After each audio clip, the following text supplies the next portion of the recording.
Hello guys and girls, it's Lurgs here. Welcome to my channel, and today we're going to be looking at the Volkswagen T5 Transporter, the Serpentine Belt, also known as the Alternator Belt. Just going to be checking out the condition of it, and also I'll be posting some links about how you can change this over if it is worn.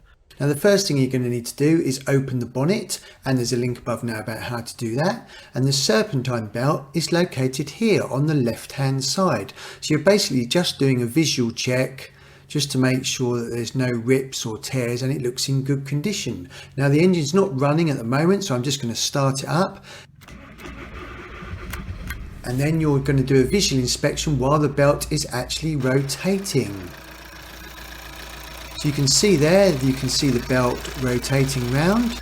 Now to get a really good view of this, you need to remove the engine under tray and lay underneath. And there's a link above now about how to remove the engine under tray.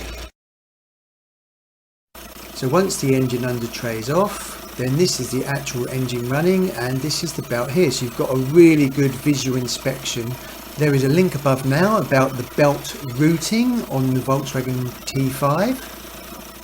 Now we just need to close the bonnet gently, just pull it down gently, and then just use the weight of your body just to give it a final push. Now there's also a link above now about how to replace the Serpentine belt tensioner on your VW T5. If you're going to be working on the van, always have a lovely cup of tea. If you would like more how-tos and helpful tips and life hacks, please subscribe by pressing this button down here. I really do appreciate you visiting my channel, guys and girls. If you'd like to select any other videos around here, that would be really cool. Thanks for watching.